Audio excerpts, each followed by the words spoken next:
This one's for you, RoxasReaper. Sorry I took so long to make it. So, IGN First a while ago released two videos on AC Origins, one talking about combat and one which is a commented playthrough of a side quest. I'll talk about combat first because it's the more recent vid and everyone's talking about combat. That's all the marketing cares about, so why not? Now, one thing that Ash Ismail, game director on Origins, always highlights is the major way in which it fundamentally differs from combat in all the previous games, which, while superficially different in its execution, always operated on the same design paradigm. And Ash calls this design paradigm a paired animation system. So, in previous ACs, we used what we call technically a paired animation system, which means when you swing your weapon, the hero and the enemy align, they play an animation together, you wait for the animation to finish, and then you continue fighting. The idea is whenever the assassin attacks toward an enemy, the assassin and the enemy will always come together, always play a canned, paired animation together, and then always separate again, which allows the player to do other actions after what's effectively a small cutscene is played out. What this means is there is a way to be blocked, but it only necessitates you press a different button, and there is not an intentionally designed way to miss or whiff in fighting game terminology. Sometimes the assassin will whiff, but it's very obvious the game doesn't intend it to happen because it feels very awkward and the player is almost never punished for it, except that it ruins the flow of a fight without doing anything else. And let me remind you that in the old AC games, with the paired animation system, flow is the primary factor in whether a fight is enjoyable or not, which is why Unity is so awful. This break in flow is not supposed to happen, obviously, if you're doing everything right. In the newer games, you missing a melee attack pretty much never happens at all, but even when it does, like in Unity's case, where an enemy can roll out of the way, it still feels canned. It feels rigid and stiff. The player is still stuck in that paired animation system. If old Assassin's Creed combat looks like this, then new Assassin's Creed combat looks like this. The reason for this is that Ash and crew have swapped over to a different design paradigm, which is a hitbox-based system. The idea now is that nothing is guaranteed anymore. You're not fighting an Arkham-style battle, you're fighting a Soulsy-style battle, for the quickest descriptor. You can now swing your weapon whenever you want by pressing your attack button, and Bayek will always swing his weapon. If you happen to hit an enemy, great, wonderful. You'll deal damage and hit stun and likely be able to combo. If you whiff though, and an enemy is not in the path of your weapon, you are now liable to be punished for that error in judgment. Combat becomes deeper, more strategic, because the player is allowed to attack, miss, be blocked, and hit completely freely. You can dodge in any direction now, you can aim your ranged weapon smoothly and fluidly within a combat encounter. All of these things were not possible in past games, especially the ranged weapon usage, which is why the idea of quick shots used to exist at all. It was one of the only reliable methods to get off a ranged attack, but with no degree of accuracy and no way to, say, get a guaranteed headshot. Origins changes all of that, even the ranged fighting, actually. All the same principles apply to ranged combat too. Like I said, there's no more quickshot in Origins. You can't press a button to auto-hit enemies. It's just not how the game works anymore. You have to do it yourself. You're an assassin, right? You're a mehhh. You should be good at fighting. Now prove it. Like, actually aim, actually hit the enemy yourself, right? Like, it's fantastic. So I think all of this is really cool. I have a feeling that despite the misgivings certain players have about the new combat system, they will come to enjoy it because it's really a design paradigm that stresses player expression and player freedom, and it values you for your strategies, for your cleverness, not for, just following what the game tells you rhythmically, which is fun, but not for a terribly long time. You can feel like a master strategist or realize you have to back out as you're not prepared to fight this enemy yet, right? Like, you can outmaneuver enemies, you can fake them out, you can outplay them. Not only is there a statistical balance to consider now between whether your numbers and the enemy's numbers are both in your favor, what people who are disparaging the RPG elements in the game fail to realize is there is now a genuine skill balance to consider.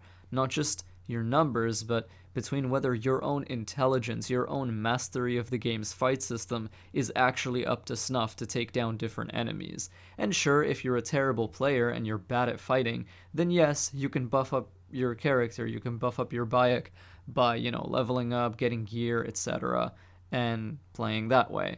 But it's not going to carry you by itself most of the time. You're gonna actually have to put in some work. And I don't think that's something to be afraid of. I think that's something to be very happy about. So this kind of hitbox-based system means that weapon choice matters a lot, beyond what animations you'll play, beyond counterattack timing windows, beyond how fast your weapon will hit the enemy in that canned paired animation. It means that the weapons you choose affect your strategy on a very core level, and like a player using twin blades like me will not be able to do the same levels of crowd control as a player using a spear. Likewise, a player wielding a spear will not be able to spit out the same amount of fucking crazy DPS as a player with dual blades. And that means, all of a sudden, that distance matters. The speed of your weapons matter. Your position in fight relative to other enemies also matter. Because now if you have a big spear and you're swinging it around, you can hit multiple enemies all at the same time. So all of a sudden, all of these parameters of a weapon really matter in the gameplay. So it's not just about the damage anymore, it's really speed, length, position in fight, the number of enemies you're fighting. That's the basis of it, and then from there, we really go deep on what weapons do the enemies have, how do they behave based on the weapon loadout they have. So what this kind of hitbox-based system also does is it more effectively distinguishes and differentiates all the unique enemy archetypes, because they act within the same rule set, they act within the same system that you do. So now, brutes, predators, and supers, they might have all felt slightly different if they were put into previous AC games, but because they would have all been bound to the same paired animation system, their level of uniqueness and distinction from each other could never be too vast. You're always kind of gonna fight them the exact same way. The buttons you press to do so were just gonna be a little bit different. This is why, historically, AC's combat system at its peak, at its highest quality, at the best it's ever been, always felt like a really satisfying rhythm game, instead of a genuinely tense conflict. And it's why, at its lowest of lows, it was a sluggish, clunky experience, and it didn't feel good to play at all. Now, in Origins, those archetypes that I mentioned before, brutes, predators, supers, they will all fight you very differently, and you'll not only have to learn what they'll do, but how they'll do it, which is not something that really existed before. Because they're not all bound to the exact same framework, they can now ambush you, they can disappear from combat, they can try to assassinate you, they can rush you down, they can be really berserk or extremely conservative, and all of these things will actually feel super, super different. But the thing is, these distinctions, they get even crazier when the game starts throwing groups of mixed enemy types at you, something previous AC games never really got right until AC3's combat engine, when the feeling of a balletic DDR-style dance of death was at its most sublime. So all in all, I would say combat excites me, even though I don't care as much about combat as I care about stealth, and even with that in mind, I can still say what I played of combat at Fan Expo, I enjoyed. It was cool. It was something that it feels threatening to the player, but at the same time, it also feels exhilarating and interesting. Like, getting those kills actually feels good. It's not going to be as difficult or exacting as Dark Souls and Bloodborne, but it definitely learned some lessons from those games, and even though it's not as fantastically balanced as those games, and even though it's Assassin's Creed's first outing with this new combat system and a lot of work can be done to improve it in later games, it's still good. Like, it's a fantastic step forward, and I'm excited to see if all the predictions they make actually come true. The IGN First video that showed side quests was intriguing to me because the side quest on display was fully voiced, it had narrative cinematics, and involved a huge variety of elements, not just stealth, combat, and parkour. Ash said that a player can expect that level of quality and care from all the side quests in the game, which, on the one hand, could be PR bullshit, but coming from Ash Ismail, I highly doubt that. This guy was pretty honest when talking about Black Flag and what that game would be like, and he didn't even reveal all of its positives. So, there's a precedent there for him telling the truth, and I've got a pretty safe wager going on that the same applies to Origins. After all, what you have to remember is it's his baby. He's always wanted to make an AC game set in Egypt. A guy being allowed to make his dream game is a lot different than someone making a game they're told to make, because that's where corporate believes the series needs to go in order to make the most. Ash mentioned that no matter what skill branch or path a player decides to go down, all areas in the game are designed to allow you to express yourself via the skills and gear that you selected. So locations are designed to be playable through stealth, through melee combat, or through ranged combat, which also means, of course, that they're designed to be playable using any mixture of those three, which is good news for players like me who are worried that with Origins taking on a more RPG nature, the player would be more constrained to specific playstyles based on the skill trees that they already chose. Like your past completely determining what you can do right now, completely determining where you can go in the future in terms of skilling and mechanics and playstyle. But that doesn't seem to be the case. An assassin strikes by any means they have at their disposal, so long as they don't break any tenets of the Assassin's Creed, which, it doesn't exist yet as of Origins, and I'm very excited to see how that whole way of life gets developed. But anyway, so the area shown was definitely one I could see myself making cool stealth videos on, both Ghost and Reaper, and I wished they would have done a full stealth run, but of course, they're very excited to show off their new combat system all the time, which is fine, but I've seen enough of it. It's good. I get it. I've played it. It's nice. I enjoy it. I want to play with it more, but I don't care that much anymore. Show me more stealth, and I'm not the only one.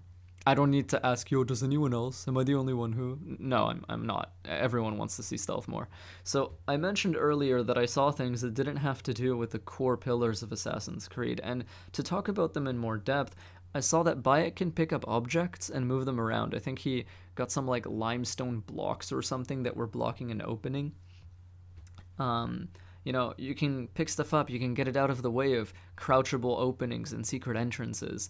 And there are physics-based puzzles to solve in different locations that don't just involve stand in front of this thing and press the action button, and then stand in front of this other thing and press the action button again until all of the glowy bits light up. I love that. It's a welcome change. You actually have to think a little bit, and, it can be tough to crack at times. Puzzles seem to actually be puzzles now and not games of Simon Says. Who'd have thought? So for a series of video games, a line of products whose main distinguishing factor contrasted to other media is their interactivity, one of the problems I've always had with Assassin's Creed all these years is that these games aren't actually all that interactive. Origins seems to fix that, understanding that for the world to feel like a true simulation and feel more real, that has almost nothing to do with what your animations look like, how many NPCs there are on screen, whether a guy will die or not when you stab him through the chest. None of those things matter. Rather, what does matter, and what it does have everything to do with, is how many things the player can interact with, how much the player can do, and how much of the game is actually playable. This is an issue I had with Unity, which a lot of the people it brainwashed seem to completely ignore or be able to forgive. While I do love those people, bless their souls, I can't simply let it slide, and that problem is the following. Assassin's Creed looks pretty, but you can do so very little in it. You can look, but you can't touch. Origins looks like it has so little in common with that, it's ready to disown Unity and move away from home just so it's not living under the same roof as that game. And I approve. I approve immensely. So those were my thoughts on the two recent IGN First videos on AC Origins. Links to those in the description. I hope all my rogues have a wonderful day, and as usual, stay sneaky. And, oh yeah, I forgot to mention one cool thing. When you're inside pyramids, inside tombs, inside quote-unquote secret locations, your compass is disabled. Because the idea is Bayek, he does not have any way to orient himself inside those locations except to like use the environment around him and to look around and stuff, which is that's really cool. And I can imagine like being on a very tall viewpoint in something like Unity could give a player feelings of vertigo than being inside, an enclosed tomb or pyramid in Origins with no compass and no navigational aids. I reckon it could trigger some subtle feelings of claustrophobia, so that might be pretty interesting to play with and, and see, because what are video games but a safe way to experience, things that may or may not be threatening, right? Like, that's one of the coolest things about them. Anyway, so yeah, see you guys, and I should make more of these vids. Yeah.